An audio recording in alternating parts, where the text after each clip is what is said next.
Keris sebagai senjata orang Melayu yang terulung sering dikaitkan dengan pelbagai elemen mistik dan misteri.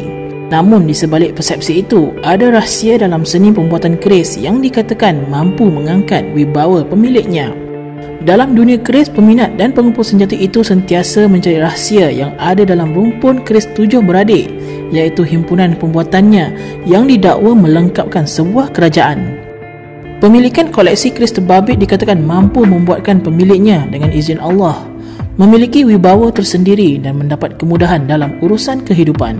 Yang tahu tentang benda ni.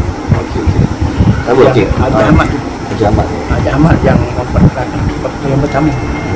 7 orang tu daripada atas bawah tu yang bawah atas. Pada jika tu yang terakhir. Yang Ahmad tu yang mana.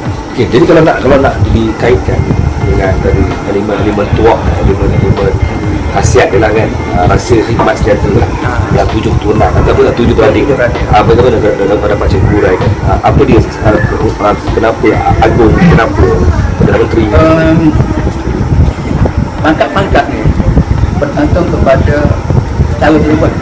cara pembuatan. Dia ada satu formula, satu ukuran ataupun kita panggil abjad, jumlah abjad dia tu. Berapa dalam agung, berapa dalam pemuda dan bekasi.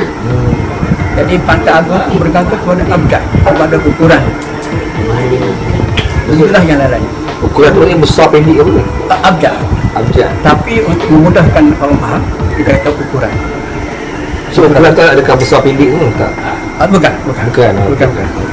Tak semestinya agung tu besar. Tak semestinya pulwalang tu panjang. Bukan. Tapi bergantung pada ukuran ataupun